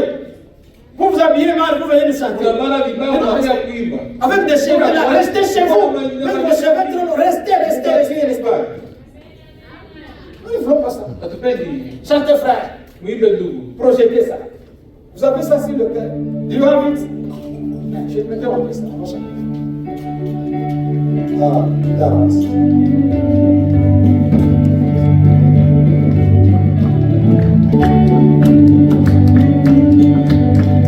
La communion, Ushirika très importante dans la vie. ni kitu ya maana sana ndani ya uzima. Nous devons avoir la communion les uns avec les autres. Tunapaswa kuwa na ushirika pamoja na wengine. Communion avec Dieu. Tunashirikiana pamoja na Mungu. Je vais vous lire une citation de Frère Branham. Nitasoma andiko la Bwana Pour la communion. juu ya kanisa hili. Après ça, je vais vous lire la citation. Baada ya hivyo tutawasomea andiko na tunamaliza pale. Chantons maintenant. Tuimbe sasa. Laissez-moi d'abord vous expliquer. Watu kwanza ni wakasi. On est bien à la maison. Tuko vizuri nyumbani Quand règne quoi? wakati nini Les conflits, kukosana, les attentes, les mésententes. kusikoelewana, Non, quand règne l'amour. wakati mapendo Et dans l'amour, il y a la communion. na ndani ya mapendo kuna Dans l'amour, il y a ushirika. trois choses. Ndani ya mapendo kuna vitu La vitatu. communion, Kuna ushirika, les paroles kuna maneno et les actions. na pia kuna matendo. Quand vous m'aimez, Wakati vous les unanipenda manifestez unaionyesha par tes paroles. kupitia Des maneno, paroles, des maneno paroles, yenye des paroles. unaongea, maneno yenye Quand vous unasema. m'aimez, Wakati vous allez unanipenda parler, utaisema, vous allez les manifester. utaidhihirisha. Et nous allons communier Na sisi toujours tutashiriki ensemble. kila mara tukiwa pamoja. Les projets ensemble. Tumefanya maproje pamoja. Nous sommes ensemble. Tuko pamoja. Les hommes ne veulent plus être restés à la maison. Bwana hapendi tena La kuikala femme ne veut nyumbani. plus rester à la maison. Bibi hapendi tena Les kukaa enfants ne nyumbani. veulent plus rester à la maison. Watoto hawapendi tena kukaa Parce nyumbani. qu'il n'y a pas Kwa l'amour qui kuwa règne. hakuna upendo wengine La unatoa. joie est dans chaque son. Furaha iko katika kila Kila wimbo, kila sauti. Il y a la joie. kuna furaha. La joie. Kuna furaha. Quand règne quoi? Wakati L'amour. nini natawala C'est upendo? la paix. Ni amani, C'est la bonne ni humeur. kuelewana, Hali ya mzuri. hali ya mzuri. Vous entrez dans la maison de quelqu'un. Unaingia ndani ya nyumba ya mtu, Vous sentez que vous entrez au ciel. unasikia kama vile unaingia mbinguni. Il y a une bonne humeur. Kuna hali mzuri hapa. Il y a un bon accueil. Kuna Il y a la joie. kuna furaha. L'homme est dans la joie. Bwana anafurahi, La femme est dans la joie. bibi pia anafurahi, Les enfants sont dans la joie. watoto wanafurahi. Parfois, j'ai dit aux gens, Mungu anaambia quand watu, vous venez avec les enfants chez moi, ukikuja na watoto kwangu, laissez les enfants libres. mubache huru. Vous, les grandes personnes, Nyinyi watu wakubwa, nous voulons prendre les enfants comme nous. tunapenda watoto wakuwe kama sisi. Si vous partez là, Mkienda kule, je ne vais pas te voir à terre. sipendi kukuona pale. Vous êtes en train de lui dire, Uko unamwambia quand il arrive là, akifika pale il fait ça. afanye hivi. Il va vous prouver le contraire. Hata fanye vile C'est namwambia. pourquoi Jésus nous dit, soyons des petits Tuwe enfants. kama watoto. Un enfant Watoto ne se dérange pas. Il arrive chez son frère, il se sent à l'aise. Anajisikia huru. Il arrive chez sa sœur, il se sent à l'aise. Mais si je commence à me sentir mal à l'aise, tout près de ma sœur, je vais revenir à la croix. Inapaswa nirudie kwenye Je vais msalaba. repentir. Quelque Hii chose ndio de nitubu. Ah. Les véritables bonheurs. Les Furaha ya temps. kweli Aïe, aïe, aïe, c'est ça na le terme. wakati Les temps wakati passent inapita avec douceur. kwa upole. Vous ne vous sentez plus. Haujisikie kama C'est déjà 18h. digital Il imeshaenea. est déjà 0h. Zewa imeshaenea. Pourquoi? Kwa nini? L'amour règne. Upendo unatawala. Quand règne quoi? Wakati nini natawala? Au foyer, Kunyumba. chaque jour, Kila siku, les kila temps siku. passent Wakati inapita avec douceur. zinapita na Quand règne upole. l'amour. Wakati upendo unatawala. Vers Dieu, s'élève un doux chant. Vous sentez à la maison, il y a des cantiques. Kuna tunyimbo, Je chante. watu wanaimba, Ils sont bien. watu wanafurahi. La femme est bien. Bibi anafurahi. L'homme est bien. Il revient à la maison. C'est très bien. C'est parce que l'amour règne. Upendo Il y a unatawala la pale. communion. Kuna upendo Les gens unaoshiriki. viennent ici. Watu Vous wanakuja devez vous hapa. sentir que nous venons communier. Ili wasikie kama Vous venez. tunakuja kushirika. Les gens n'avancent pas. Nous, on les adore. Masiku haitembei. Parce que vous sentez que vous êtes concerné. Unasikia kama vile unahusika. Ah, les points démons, rides et méchants. Point démons, rides et méchants. Hakuna maneno ya ukali na ya ubaya. Pour les frères qui ont encore des mots, Ridi kuna maneno ya ukali. dire, Maneno ya ukali. il ne peut pas pardonner. Haiwezi samehe. Vous savez que les frères ici, Unajua kuna ndugu wengine hapa. à cause d'être un homme, Kwa kuwa ni parfois mwanaume. ne peuvent pas entrer au ciel. Saa zingine hawezi ingia mbinguni. Les hommes n'acceptent pas les fautes. Wanaume wengine hawaitikagi makosa. Mimi. C'est toi qui dois demander pardon. Mimi wewe utaomba msamaha. Utaniomba msamaha. Quiconque a fait l'erreur doit demander pardon. Wote Peu wewe importe, tu es homme, tu es femme, tu as mal agi, tu dois demander pardon. Même aux enfants, si vous avez à choper les enfants, vous devez leur demander pardon. Vous n'allez pas entrer au ciel parce que vous êtes parents. Non, nous entrons au ciel parce que nous sommes chrétiens. Pas parce que nous sommes parents. Parce que nous sommes maris. Ou parce que nous sommes familles. Et cela arrive na hiyo inafanyika wakati upendo unatawala. Najua wakati partout unapita sur notre chemin, kwenye njia yetu yote, fleurissent rose et jasmin. La terre est bon jardin. na dunia inakuwa ni bustani. S'il n'y a pas de la paix à la maison, Kama hakuna amani nyumbani, chez toi, à la kwako maison, nyumbani, c'est terrible. ni shida. On va chanter ça, Tutaimba et après on va hii prier. na Que Dieu vous bénisse. Mungu awabariki. Donnez-moi quelques minutes. Unipatie dakika, Donnez-moi quelques minutes. unipatie madakika machache nisome kitu fulani. Je vais laisser. Il faut que vous pouvez le lire aussi à la maison. Unaweza kuisoma pia nyumbani.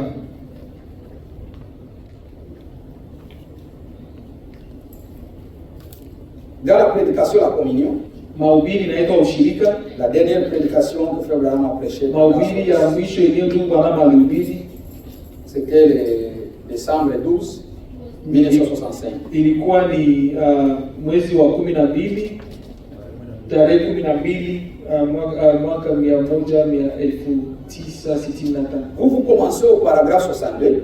Mtaanzia kipengele 62. C'est bien, frère, que Dieu vous bénisse. Mungu awabariki. Bien. Pengele, un bon swahili. C'est comme s'il a passé à Tanzanie, frère. Hiyo kama vile alipitia Tanzania. Vous êtes un bon interprète, que Dieu vous bénisse. Una tafsiri mzuri, Mungu Donc, akubariki. moi, je vais lire le paragraphe 64. Tutasoma kipengele ya 64. La communion, Ushirika là, est seulement quelque chose que je viens prendre hii ni kitu yeye naenda tu kamata pour exécuter un ordre ili niweze kutii agizo fulani, en disant, kwa kusema eh bien, ndio les autres la prennent, wengine wanaikamata je vais la prendre aussi. na mimi pia nitaikamata hivyo hivyo. C'est une révélation Ni ufunuo que je suis une partie ya kwamba niko de lui niko sehemu yake et je suis une partie na niko kisehemu de vous. yenu.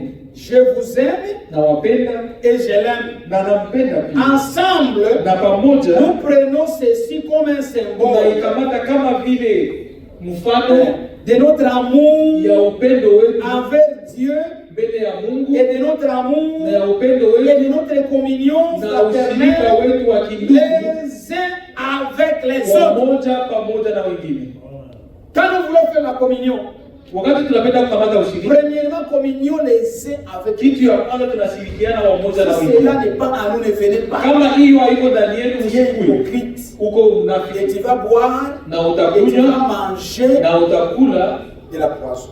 Du poisson. utakula sumu. Parce que la Bible nous dit, Kwa Biblia ceux qui inasema vont prier indignement, wenye wanaikamata bila kustahili, mais sans discerner, bila kutambua. les uns sont morts, Wengine walikufa, les autres sont malades. wengine wanagonjwa. Vous pouvez boire, Unaweza kunywa na kula manger la maladie na unakula ugonjwa, et manger la mort. wala unakula kifo. Chantons et après on va prier. Tutaimba na baada ya leo tutaomba. Merci pour votre patience. Asante kwa uvumilivu wenu. Chantons ces cantiques. Tutaimba hii nyimbo. On va essayer. J'aime ça, même si on pouvait le chanter chaque jour ici. Napenda hii nyimbo. Tunaimba hata siku yote. Ah, c'est le mot. Nous sommes au mariage chaque jour. Hapa tuko sherehe ya ndoa kila siku. Nous sommes des mariés. Tuko Ne dites pas, on va les chanter seulement les jours de mariage. Non, nous n'avons pas de cantiques, de tels cantiques, frère. Tous nos cantiques, nyimbo zetu zote on les chante à tout moment. tunaimba Les wakati cantiques de deuil, wakati ya les cantiques de mariage, nyimbo za kilio, nyimbo za ndoa. chanter selon l'inspiration divine. Tunaimba kutokana na uvuvio wa Roho. On va le faire. Ok, chantons frère, on va prier.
Mungu atubariki. Que le Seigneur nous bénisse. Napenda kukumbusha kwa vijana, Nous voulons rappeler aux jeunes, msiende haraka, mbaki dakika chache. ne vous précipitez pas, restez un peu pour quelques minutes. Ya ndugu Maiko ataongea, ana neno la kuongea na ninyi. Le pasteur a quelque chose à parler avec, quelques mots à vous dire. Tuende na amani ya Bwana wetu Yesu Kristo. Allons dans la paix du Seigneur.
Thank you.